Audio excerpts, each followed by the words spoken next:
It's the first renderings of what we're doing.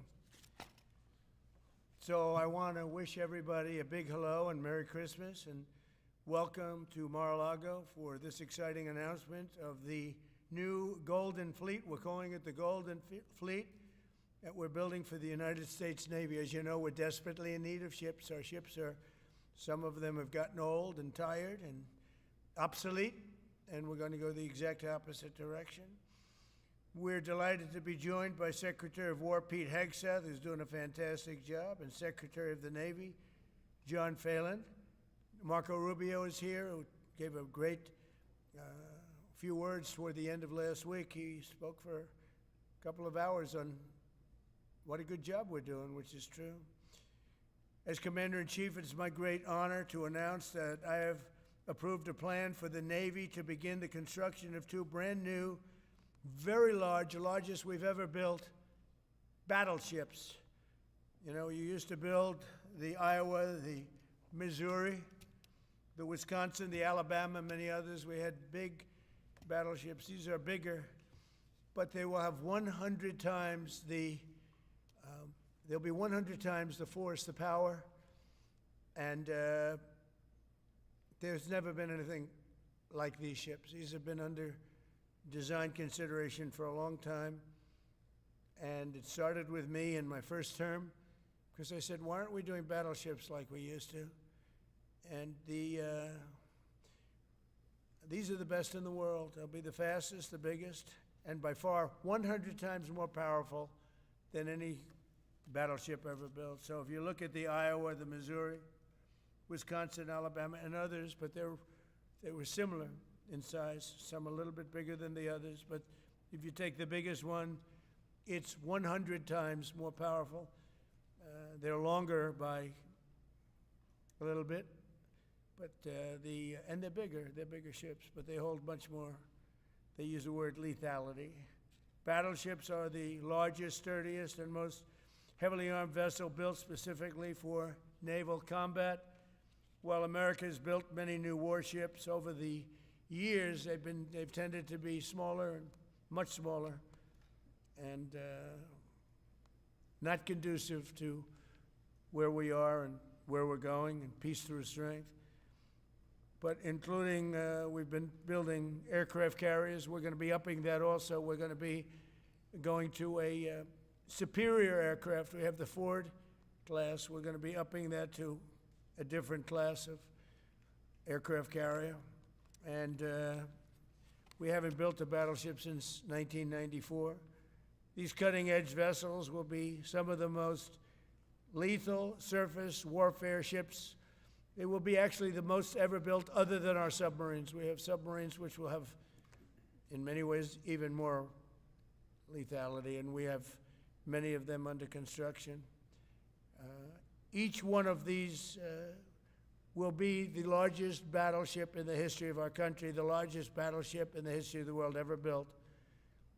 And again, it's 100 times more powerful than the previous Iowa class, it's called. Those are the big ones that you'd see on a show. Victory at Sea. I don't know if anyone's seen Victory at Sea, but it was a classic. They'll help maintain American military supremacy, revive the American shipbuilding industry, and inspire fear in America's enemies all over the world. We want respect. We're going to have it. We already have it. We're more respected now than we ever were. A year and a half ago, they laughed at us. Now they respect us again at levels that they've never respected us. We envision that these two ships, we're talking about 10, but we're going to start with 2, and we're going to quickly morph into 10. And ultimately, we think it's going to be anywhere from 20 to 25 of these. But we're starting with the first 2 immediately, and we're going to then be very quickly involved with, I think, we're going to do another 8, and then we're going to ultimately and pretty quickly have a total of about 20 to 25. We'll make that determination. We envision that these ships will be the first of a whole new class of battleships to be produced in the years to come. From Theodore Roosevelt, the Great White Fleet, you remember that, the Great White Fleet, to the legendary USS Missouri, whose massive guns helped win World War II. America's battleships have always been unmistakable symbols of national power. We stopped making them for whatever reason, I don't know. And I want to congratulate John Phelan, who is your secretary of the Navy. He came to me the first day we met. He talked about battleships, and I said, "You're absolutely on the right track." He said, "Why are we doing other things? We have missiles, which are much more expensive." By the way, these battleships have tremendous numbers of missiles, but they also have guns. And in many ways, guns can do the trick just as well as missiles at a tiny fraction of the cost. Once completed, these new 30 to 40,000 ton plus vessels will be the flagships of the American naval fleet, and there has never been anything built like them. And I just want to, be very clear that we're building them here. We're working with others, but we're building them here. We have great Navy yards. We'll be negotiating with some of the companies that are running those yards, taking over the yards. We used to build a ship a day during World War II. Now we don't do ships very much anymore. We do military ships, we do submarines. By the way, we're 15 to 20 years advanced in our submarines over anybody else. That was one of the things that I did in my first term. We make the best submarines by far in the world. We're at least 15 years advanced ahead of anybody else in submarine development. Most powerful, that's right, the most powerful weapon anywhere in the world, undetectable. So the battleships are going to be armed just in terms of guns and missiles at the highest level. They'll also have hypersonic weapons, many hypersonic weapons, state-of-the-art electric rail guns, and even the high-powered lasers that you've been starting to read about. We have lasers where you aim the laser at a target, it just wipes it out. We're going to have, there'll be the most sophisticated lasers in the world, and the most sophisticated laser in the world will be on the battleships that we're building. They'll also carry the nuclear armed, sea-launched cruise missiles currently under development, which will be instituted pretty quickly, but they're under development and they've proven to be extremely lethal. The U.S. Navy will lead the design of these ships along with me, because I'm a very aesthetic person, alongside our partners in American industry, and we're going to have Pete Hegseth and Marco and a lot of very talented people involved, but a lot of it's already been done. We've been doing this for months. The construction will create thousands of American jobs. We're going to have the jobs be created. I mean, already we have factories being built unrelated to this, although AI will be a big factor when it comes to these ships. They'll be very AI controlled.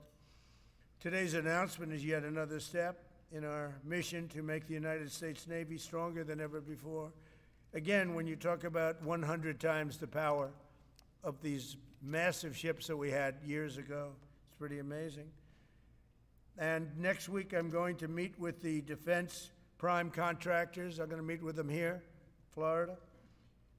And we're going to be talking about production schedules because they're too slow. We have many countries, allies, that are wanting to buy. We make the greatest equipment in the world, by far. Nobody's even close, but they don't produce them fast enough. So we're going to be meeting with them to talk about the production schedules. We're going to have strong production schedules.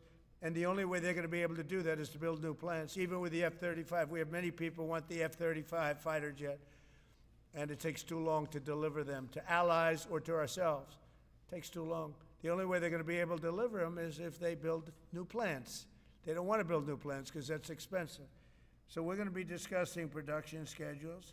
We're going to be discussing CapEx spending. We'll be discussing the pay to executives where they're making $45 and $50 million a year and not being able to build quickly. They're going to make that kind of money. They have to build quickly. Again, we make the best equipment in the world, but they don't make them fast enough. And we're going to be also discussing dividends. We want the dividends to go into the creation of production facilities. So we'll be talking about all CapEx, dividends, and the pay. We're also going to be talking about buybacks. They spend so much money on buybacks. They want to buy back their stock. I don't want them to buy back their stock. I want them to put the money in plant and equipment so they can build these planes fast, rapidly, like immediately. I mean, I have sold more planes than any president by far, times probably 20. So every time I go someplace, I sell 100 planes. That includes commercial planes, Boeings, et cetera, but it also includes fighter jets. And I'm always having to say 5 years, 6 years, 7 years. Helicopters, Apache helicopters, many years. India bought them. They want to get them. They don't want to wait a long time. So we don't want to have executives making $50 million a year, issuing big dividends to everybody, and also doing buybacks. And then they say, well, we don't have the money to build a plant. They got to build plants. Plants to make F-35s, plants to make helicopters, plants to make the F-47 new jet. And that's it.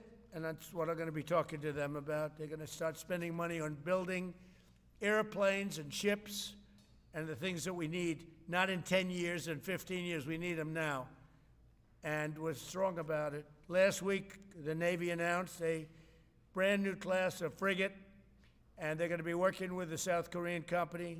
Hanwha, a good company, recently agreed to invest $5 billion in Philadelphia Naval Shipyard. We're opening up the Philadelphia Shipyard, once a great yard. Now it was a long time ago decommissioned, but now it's reopening. Working with the Navy and working with private companies. The record-setting defense bill I signed last week authorized $26 billion to build new ships, including destroyers and various others. We already have a lot of submarines, as you know, under construction. We're building a lot of submarines. I tell you, to be exact, we have right now 15 submarines under construction or ready to start. And we have, again, the greatest submarine in the world with our technology, like they talk about chips. Well, I would say submarines are a bigger deal than chips. We're at least 15 years ahead of any other competitor. China, Russia, nobody can come close. We're also building right now 3 large aircraft carriers in addition to the ones we have. And we have, actually, interestingly, we have a lot of submarines. How many submarines do we have now altogether, approximately? Huh? What? Over 30. We have over 30. But these are the super duper subs, and there's nothing like them. So we're going to be doing from 12 to 15 brand new submarines. We have a couple of other things going on. We'll be building other elements of Navy. We'll be fixing up headquarters. We'll be fixing up places for our great sailors to live. And we're going to be working very hard with companies, but we're also going to be penalizing companies that aren't doing a good job. For instance, when they built the Ford, Gerald Ford, the cost overruns were ridiculous. That was done in Norfolk, Virginia. We're going to be talking about that with that company. The cost overruns were out of control. In World War II, the United States built upwards of 4 ships per day. Can you believe it? 4 ships a day, on average. And now they weren't all big warships, but there were ships, freighters, tankers. And it's a tragedy that we allowed this incredible capability to just go astray. We don't do that much anymore. We do build our warships, but that's about it. But that's a lot. We're going to restore America as a major shipbuilding power. We're going to ensure the USA is the most powerful fleet anywhere in the world, and long into the future, with battleships helping lead the way, and the submarines that, again, nobody competes with us on submarines. So I just want to thank everybody, and I'd like to ask Secretary Hegseth to say a few words, followed by the Secretary, but if you would, Secretary of the Navy. But Pete's doing a fantastic job. By the way, we have drugs are down 96.2% coming into the United States. 92.6 by sea. And soon we'll be starting the same program on land. The land is much easier. But every one of those boats that we knocked out saved 25,000 lives. So we saved 25,000 lives every time we knock out one of those boats with the drugs pouring in. And you just have to see it. I mean, people say, oh, gee, do you think it was really drugs? Well, just take a look. Bags all over the place. That's not fishing equipment. There's no fishing rods on those boats. They move fast. When you see a boat with 4 engines or 5 engines on, going 40, 50 miles an hour, well, they get hit. We save 25,000 lives every single time we knock out a boat. And it's over 96% stopped by sea.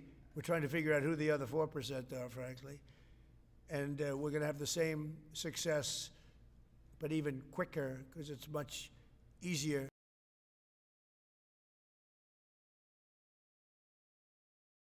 On land. If they want to come by land, they're going to end up having a big problem. They're going to get blown to pieces because we don't want our people poisoned. 300,000 people died. Probably last year, 300,000. A lot of people say it was 200. Somebody said last night, it was only 175,000 people. That's like 3 stadiums, big football stadiums filled up with people died. But I think the real number is 300,000. We're not going to have that anymore. So we're doing a great job, and we enjoy doing it. Our border is secure. Our country is strong. Trillions of dollars is coming into our country from other countries and companies. They're building factories and plants, including auto plants, all over the United States of America. Without tariffs, they wouldn't be doing anything, although they were very happy with the November 5th election. But it's only because they want to avoid paying tariffs that they're all coming in. And again, the biggest number was $3 trillion in history. That was China many years ago. Now it's $18 trillion, and that's just in 10 months. We think we could hit $20 trillion. That's investment in the United States, including plant and equipment. So thank you very much, and I'll ask Pete to say a few words, and then John. And if you have any questions, we'll take them. Thank you. Well, Mr. President, you're exactly right. There are no fishing poles, no fishermen, and no fishing boats, just drug dealers and narco-terrorists. And with every strike, we're saving American lives. No other president was willing to do real deterrence. That's exactly what's happening. It's an honor to be here, Mr. President, Mr. Secretary, Secretary Rubio, to talk about what peace through strength really looks like. You can talk about it, or you can invest in it, and you can build it. And that's exactly what President Trump is doing. At the Department of War, we're restoring the warrior ethos. In fact, the President mentioned the NDAA. We put into law merit-based. We put into law getting rid of DEI and political correctness. That's now part of how our military operates, and you've seen it in record recruiting in the spirit of the Department of War. We're rebuilding the military. President Trump did it once. He's doing again with historic investments today in shipbuilding, and we're reestablishing deterrence, whether that's at the border, whether it's through Golden Dome, what happened with Midnight Hammer and what Iran found out, those drug boats, and of course the Houthis opening up the shipping lanes. American strength is back on the world stage. And the announcement of the Golden Fleet, anchored by new battleships, the biggest and most lethal ever, accomplishes all 3 of those things and marks a generational commitment to American sea power. Across the entire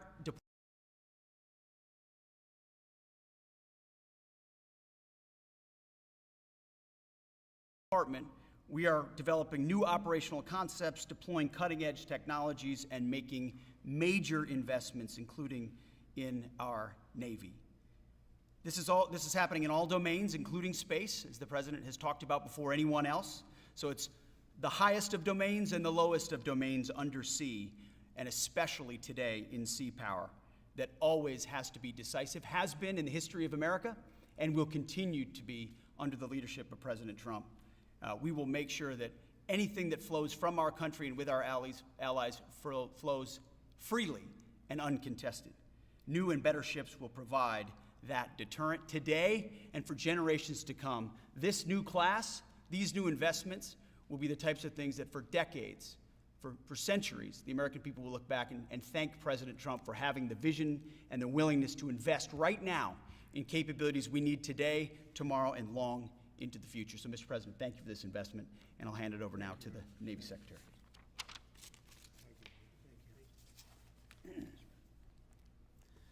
Mr. President, Secretary Hegseth, Secretary Rubio, thank you for being here on a very consequential day. From my very first conversation with President Trump about serving as the Secretary of the Navy, he's talked about the great Iowa-class battleship and why America doesn't build ships anymore with that kind of offensive firepower that takes the fight to the enemy. During my time in the job, I've talked extensively with our combatant commanders, like Admiral Paparo and Admiral Cooper, and our CNO, Admiral Cottle.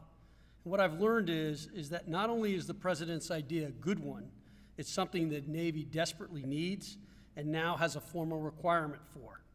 The future Trump-class battleship, the USS Defiant, will be the largest, deadliest, and most versatile and best-looking warship anywhere on the world's oceans. I want to thank the President for his vision to make this game-changing capability for the United States Navy. The Iowa was designed to go on the attack with the biggest guns, and that's exactly what will define the Trump-class battleships: offensive firepower from the biggest guns of our era. This ship isn't just to swat the arrows. It is going to reach out and kill the archers. And for the first time in generations, we'll have a new leg in America's nuclear deterrence, because the Trump-class battleship will carry the nuclear-armed, sea-launched cruise missile. Striking dominance isn't all that the Trump-class battleship brings to the fight at sea. It has the size and capacity to serve as a flagship for our fleet commanders so that they can command and control naval forces far out to sea. As shown in the series, and the President mentioned it, Victory at Sea, Admirals Bull Halsey and Raymond Spruance commanded the war in the Pacific from their battleship flagships during World War II. Now this new battleship will command everything from warships to drones and everything in between. We're going to make battle groups great again. And this is just one piece of the President's golden fleet that we're going to build with the investments he talked about. A new frigate, the right frigate, the one our warfighters have told us they need. More amphibious power for our Marines with new capabilities like the medium landing ship. As part of the Navy's high-low mix, we're moving out aggressively on unmanned vessels with funding from the President's One Big Beautiful Bill to bring options to the fight and pull new, non-traditional defense partners into the American shipbuilding ecosystem. And we're making a generational investment in support ships. Logistics wins wars, and that kind of shipbuilding is the spark that will ignite the industrial base and help power the commercial shipbuilding that the President has called for. Under your leadership, Mr. President, we will have more tonnage and firepower under construction than ever before in our history. Building the President's Golden Fleet means jobs across the United States now. There'll be work for shipyards everywhere, from Philadelphia to San Diego, from Maine to Mississippi, from the Great Lakes to the Gulf Coast, and for manufacturers that will build components for this battleship in every state. The President has been clear. We must bring back our American maritime industrial might. And he has told me many times that as Secretary of the Navy, it is my job to equip our sailors to win the fight at sea with the finest ships in our history. To conclude, the USS Defiant battleship will inspire awe and reverence for the American flag whenever it pulls into a foreign port. It will be a source of pride for every American when it brings home our brave sailors who will sail defiant, raise their fists, and say, "We are peace through strength." And our adversaries will know when the Trump-class USS Defiant appears on the horizon, American victory at sea is inevitable. Thank you, Mr. President. Now, when a conflict arises, you are going to ask not one, but two questions. Where are the carriers, and where are the battleships? Thank you. Thank you very much. Thank you. I just want to mention that John Phelan is one of the most successful businessmen in the country, in our country.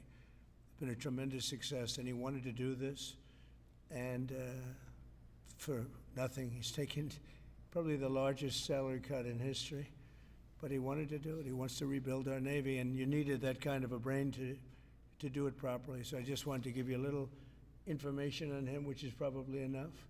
but one of the most successful men in the country, and he's that because he understands it, and he understands finance in addition to what we're talking about.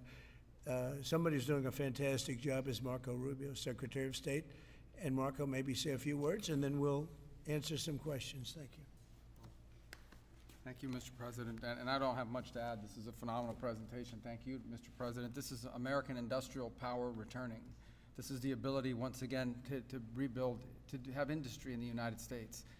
This is generational in the change, not just in terms of applying American war power, increasing our ability to protect the seas. The U.S. Navy is the single biggest source of peace in the world of all of our forces because it gives us a global footprint. But it rebuilds American industrial capacity. The ability to make things again in our country has been critical to what the President's agenda has been all about, and this is a tangible reminder of it. And I know the country's grateful for it, and generations of Americans will be grateful for it. So thank you. Thank you, Marco. By the way, I think I'd just like to point out that these ships are made of steel as opposed to aluminum. It's a big difference, as you know. Battleships, the great battleships, had 6- and 7-inch steel hulls, and these are going to be likewise made out of very powerful steel. Our steel industry is coming back very strongly, by the way. It's coming back at record numbers, and we're going to be using them for the steel, but as opposed to an aluminum side, which, in all fairness, is not the same. So, John, we're going with all steel, I understand, and that's going to be something that people are surprised. More expensive, but not even comparable in terms of the importance and the strength. Yeah, please. What's your timetable for these first two ships, and do you see them as a counter to We're China? going to start almost immediately, and we'll probably talk in about 2.5 years. And in terms of the mission, do you see it as a counter to China? It's a counter to everybody. It's not China. We get along great with China. I have a great relationship with President Xi, and not China. It's just everybody. You don't know who comes along. But we just wanted peace through strength. Hopefully we never have to use them, but there will never be anything built like these. Think of it, those battleships are incredible. These have 100 times the power. Think of that. I mean, and they were big and they were powerful. You know, I thought about taking some that are in dry dock and changing them, and then when I said that, you know, if we did, would be about, we could increase, if we doubled them, they'd be at like just a tiny fraction of what one of these was. This is the new technology, which is incredible. So we decided pretty early on not to do that. Yeah, please. Mr. President, Julio Rosas with Most Peaceful Media. You just referenced the lower amount of illegal drugs that are coming by sea, and you just said that you're going to start that same program on land soon. Are you just referring to Venezuela, or are you referring to other countries in Latin America? Anywhere drugs are pouring in, anywhere, not just Venezuela. No. Yes. Speaking of Venezuela, Ma'am? oil. What are we going to do with the oil that we have? Going to do with what? The oil that has been seized. The United States seized 1.9 million barrels of oil on December 10th. We're going to keep it. We're keeping it. Where's it? Are we going to sell it or put it in We're the gonna keep strategic it. Maybe oil we'll sell reserve? it. Maybe we'll keep it. Maybe we'll use it in the strategic reserves. We're keeping it. We're keeping the ships also. Yeah, please. About Venezuela, sir, have you spoken to American oil companies that have had their assets seized about what a post-Maduro Yes. Venezuela would mean for them, of what coming I have. back and restarting All operations? the big ones, yeah. I have. Yeah, please. Why do you feel like this initiative was neglected for so many years, and does this come amidst the rising tensions between the U.S. and Venezuela? We're talking about with Venezuela? Yes. Well, you had a different kind of a president before me. They didn't mind being ripped off. They didn't mind being robbed. They didn't mind drugs pouring into our country. They didn't mind the jails of Venezuela and Trinidad being emptied into the U.S., where they take over Colorado and other places. I do mind. So you had a different kind of a president. I hope people are enjoying it because we've never been respected more than we are now. Yeah, please. Thank you. Thank you, Mr. President.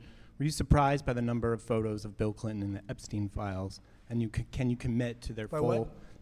And were you surprised by the number of photos of Bill Clinton in the Epstein files? And can you commit to their full release by the end of the year? Some of the victims were protesting that too many of them were redacted. I know there are a lot of people that are angry about all of the pictures of other people, you know, but I think it's terrible. Look, I don't like I like Bill Clinton. I've always gotten along with Bill Clinton. I've been nice to him. He's been nice to me. We've always gotten along. Respect him. I hate to see photos come out of him, but this is what the Democrats, mostly Democrats, and a couple of bad Republicans are asking for. So they're giving their photos of me too. Everybody was friendly with this guy, either friendly or not friendly. But they, he was around. He was all over Palm Beach and other places. The head of Harvard was his best friend, Larry Summers, and Bill Clinton was a friend of his. But everybody was. I actually threw him out of Mar-a-Lago, and as a person that was in Mar-a-Lago, I threw him out. Mar-a-Lago this is Mar-a-Lago. It's the hottest place I think it's the hottest place in the world, but it's the hottest place in Florida. And everybody would come here. He'd come here. We actually threw him out. But no, I don't like the pictures of Bill Clinton being shown. I don't like the pictures of other people being shown. I think it's a terrible thing.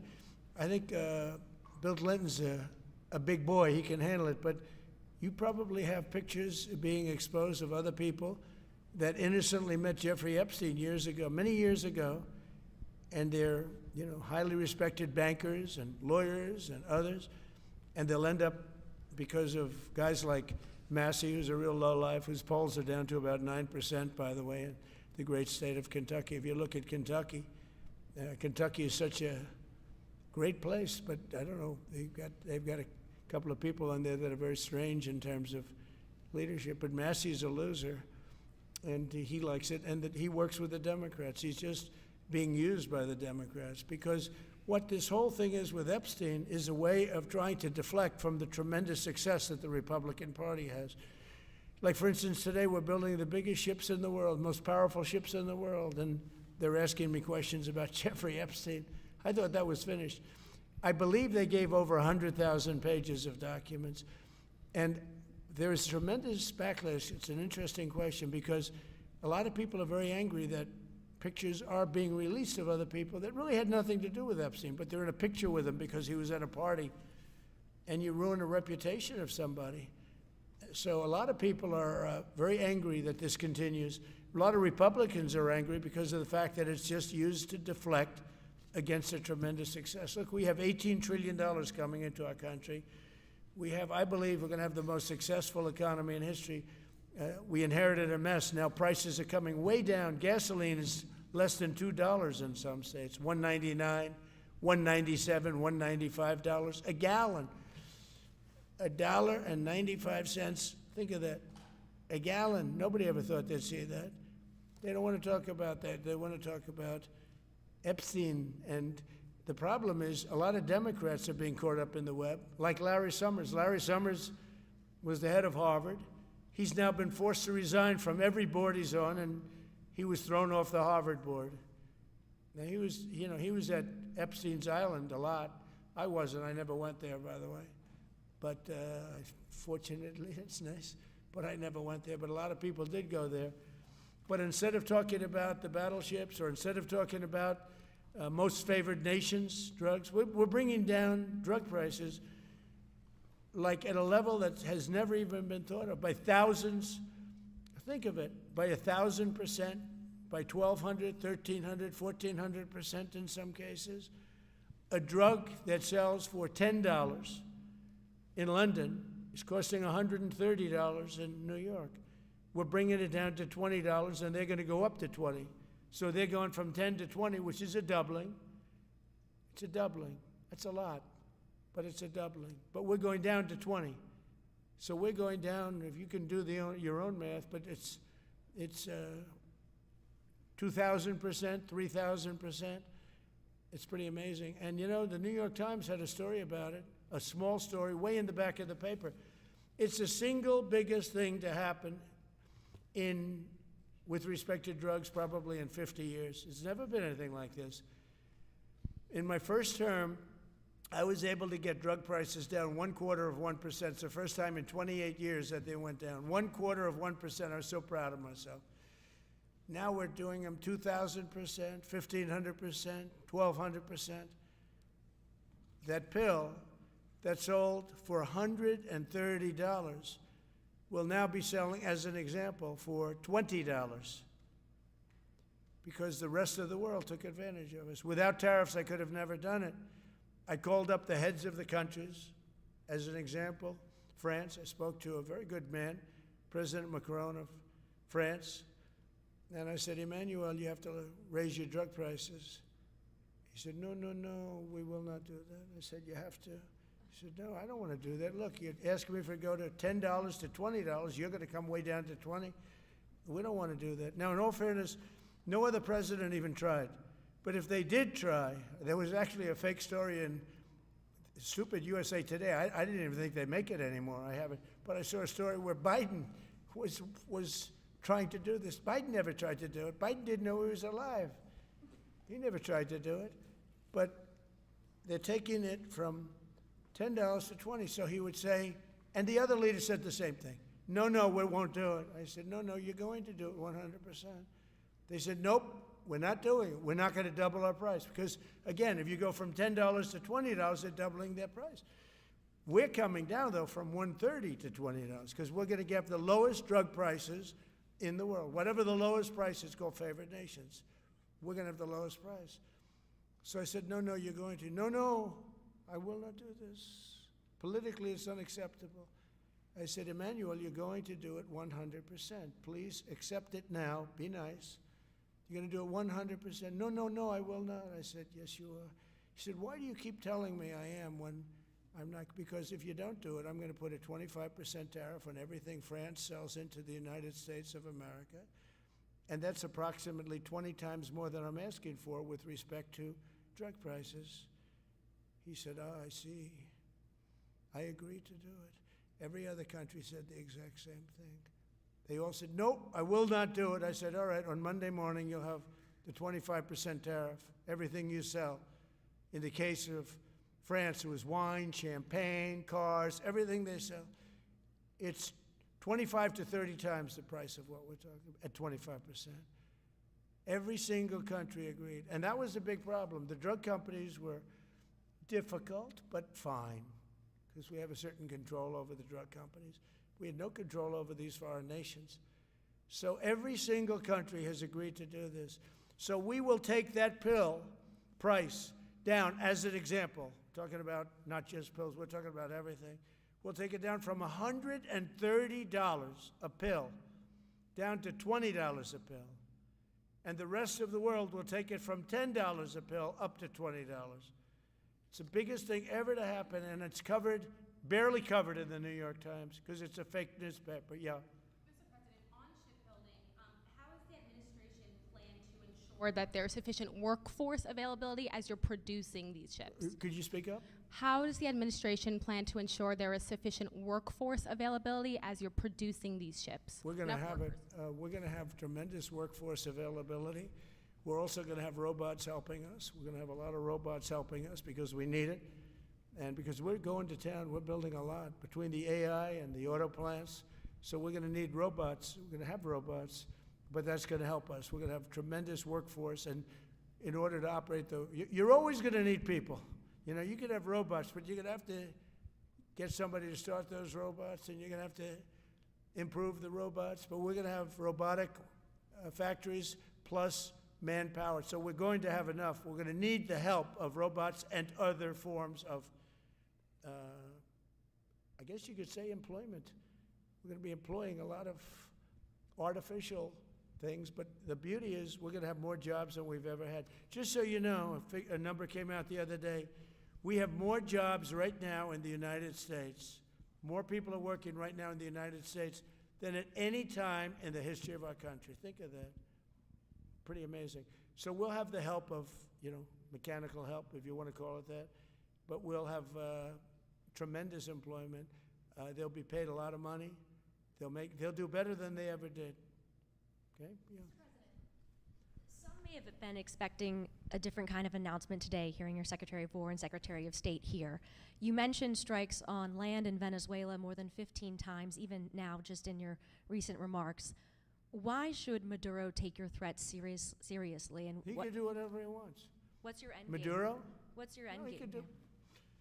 There's no answer. He can do whatever he wants. I mean, we have a massive armada formed, the biggest we've ever had, and by far the biggest we've ever had in South America.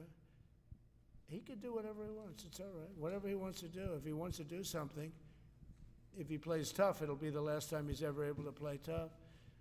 But they sent their prisoners into us. They sent people from jails and prisons. They sent people from mental institutions and insane asylums into the United States, just walked right in because Biden had an open border policy. What the Biden administration did to our country can never be forgotten. They took in millions and millions, 25 million people over the course of 4 years. Many of those people were murderers and drug dealers, prisoners, rough prisoners, 11,888 murderers. More than half of them killed more than one person. They came into our country. Now, I spoke to Christine Noem today. I spoke to Tom Homan today. He came down to see me. And we had a great meeting. They've done an amazing job. We're getting them out. We're getting them out very fast. But this should have never happened. But Venezuela was one of the... Venezuela took advantage of the open borders that Biden created more than any other country. Tren de Aragua, we had gangs all over. Look, I mean, you have a very weak governor in Colorado. Look what happened in Colorado where they would occupy apartment houses. And he didn't want to do anything about it because he was scared. Any other questions? Yeah, go ahead, please. So in response to the United States taking sanctioned oil from Venezuela, Colombian President Gustavo Petro criticized the United States by saying, well, the Southwest is stolen land and that it should be returned to Latin America. I just wanted to know what your response to that is. Well, he has to watch because, you know, he's got drug factories. They make cocaine in Colombia. And he's no friend of the United States. He's very bad guy. And he's got to watch his ass because he makes cocaine and they send it into the United States of America from Colombia. We love the Colombian people. I love the Colombian people. They're great people, energetic, smart, great. But their new leader is a troublemaker, and he better watch it. He better close up those cocaine factories. They have at least 3 major cocaine factories. We know where they are. He better close them up fast, yeah. By the way, it's made and sold into the United States. Comes through Mexico. Thank you, sir. You've named Governor Landry to be new special envoy to Greenland. Yeah. How do you, what do you see that role entailing, and is it still your intention that Well, Greenland he called become me, part and of the you know, U.S.? he viewed Louisiana, the Louisiana Purchase. He said, I'm governor of Louisiana. And he said, I would love, I didn't call him, he called me. He's very proactive. He's a great guy. He's a deal guy. He's a deal maker type guy. And we need it for national protection. We need Greenland for national protection. They have a very small population. And I don't know, they say Denmark, but Denmark has spent no money. They have no military protection. If they say that Denmark was there 300 years ago or something with a boat, well, we were there with boats too, I'm sure. So we'll have to work it all out. But he felt very strongly, we need it for we need Greenland for national security. Not for minerals. We have so many sites for minerals and oil and everything. We have more oil than any other country in the world. We need Greenland for national security. And if you take a look at Greenland, you look up and down the coast, you have Russian and Chinese ships all over the place. We need it for national security. We have to have it.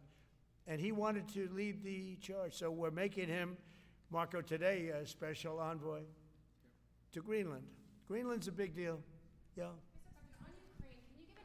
The talks that took place this past weekend, and could a trilateral discussion of sort be the next step for Ukrainian, U.S., and Russian delegations? So the talks on Ukraine, Russia are going along. They lost, as you know, 27,000 soldiers last month, mostly soldiers, some people in Kiev, etc., but mostly soldiers. And the talks are going along. And I say that, you know, there's tremendous hatred between these two leaders, between President Putin, President Zelensky, tremendous hatred. And I hope we can get it done. We are talking. Talks are going okay. But, you know, I've solved 8 wars. And Thailand is starting to shape up. You know, they started with Cambodia. They started up again. But I think, Marco, we have that in pretty good shape to have that stopped. So we stopped 8 wars. And I thought this would be in the middle of the pack. But maybe easy, but in the middle of the pack. But there's a lot of hatred between those two people. And when there's hatred, there's, you know. But we stopped one war 38 years, one war 35 years, one war was going on for 32 years. And we stopped, think of it, we stopped a potential nuclear war between Pakistan and India. And the head of Pakistan, highly respected general, he's a field marshal, And also the Prime Minister of Pakistan said President Trump saved 10 million lives, maybe more, by getting that war. You know, 8 planes were shot down. That war was starting to rage. And he actually said the other day that President Trump saved 10 million lives, maybe more. So we solved all these wars. The only one I haven't solved yet is Russia, Ukraine. Are you still pushing for the Christmas Day deadline with Russia and Ukraine? And have you spoken with Putin or Zelensky or plan to push the deal? I'll do whatever I have to do. I mean, I'd like to see it stop. Look, we don't lose any money in that war anymore. You know, Biden gave $350 billion, and who knows what happened to it. We now sell missiles, planes, all of the best military equipment. We sell it to NATO. We got NATO to go from 2% GDP to 5%. Nobody believed that to this day. Nobody's going to write that, but nobody believed it. And they take that money and they pay it to the United States for weapons. So we sell weapons to NATO. We sell full price. We sell weapons to NATO, and NATO takes those weapons and probably distributes them, but gives a lot of them to Ukraine. So we don't lose any money like we did with Biden. He was spending money like a fool. He was a fool. What he did to our country is so horrible. But he gave $350 billion between cash, gave a lot of cash, $350 between cash and weapons. You remember at the beginning of that whole thing, I gave them javelins. Javelins are the anti-tank busters. And President Obama at the time gave them sheets. I gave them javelins. They gave them sheets. But you know, the bottom line is I think they're all tired of that war. Everyone's tired of that war. It's got to stop. Yeah, please. The U.S. was in active pursuit of a sanctioned oil tanker yesterday. Are you able to share what became of that tanker? Was the U.S. able to seize it? No, it's moving along, and we'll end up getting it. Yeah, we're actually pursuing it. Can you imagine? Because it came from the wrong location. It came out of Venezuela, and it was sanctioned. Yeah, please. Ultimate goal in Venezuela to force Maduro from power. Well, I think it probably would. I can't tell that. That's up to him, what he wants to do. I think it would be smart for him to do that. But again, we're going to find out. Look, Venezuela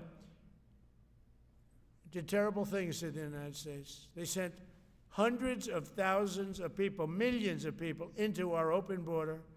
They sent their criminals. They sent their prisoners. They sent their drug dealers. They sent their mentally insane and incompetent people into our country more than any other country. Others did too. The Congo did. Others did too. And we just let them come right in because we were run by a stupid president. But you don't have a stupid president anymore. Mr. President, have you set up the meeting with the healthcare insurers just yet? And what are you hoping to get? How I'll are be you setting hoping it to up. lower I think we're costs? going to meet with the healthcare insurers, the insurance companies. So what I'm asking for in healthcare is very simple. Obamacare is a disaster. I call it the Unaffordable Care Act. Unaffordable as opposed to, it's unaffordable. They're going to have a tremendous increase in premiums, which is Obamacare, which is them, the Democrats' fault. They'll try and blame Republicans. It has nothing to do with us. It's the Democrats' fault. What I want to do is we spend hundreds of billions of dollars a year that go to insurance companies. I want that money to go to the people and let the people buy their own health care. And everybody loves it. It's become our issue. Now, before I do that, I'll meet with the insurance companies, just as I met with the drug companies. As you know, we're meeting with 4 other drug companies, Johnson & Johnson. But they've all agreed. We're meeting with them this week. It's coming up. It'll be a similar meeting. They've all agreed. But nobody would have thought the drug companies were going to do what they did, where they're giving away free drugs. And they've been so great, okay? And we have most favored nations. Nobody thought that was possible. I don't think any other president ever tried to get it because they never thought they could. But with respect to the insurance companies, I want to meet. There's essentially 14 of them, 10 big, but there's a total of 14 pretty much, pretty big. And I want to meet with them, and I want to say, I want you to cut your rates way down, way down. And maybe if they do that, we'll be able to not cut them out. We'll be able to continue to deal with them, which is probably a little easier process. I think the best process is pay the money directly to the people, let them buy their own health care. But I'm going to meet with them the first week back. I do it now, but they're trying to come up with a schedule. They want to meet badly, they've told me, but they want to come up with a schedule. I said, make it a good schedule. Your rates have to come way down. We're also going to meet with other insurance companies because under Biden, the insurance rates have gone through the roof. Auto insurance, home insurance. I mean, insurance companies are making far more than they're entitled to make. So we're going to be doing that. But just in the meantime, we'll be meeting with the insurance companies in the first week, the first few days back in Washington, because they're trying to come up with a proposal that will satisfy me. Thank you very much, everybody. Appreciate it. I hope you're going to enjoy the battleships. They're going to be beautiful. Thank you. And have a great Christmas if I don't speak to you. Thank you very much.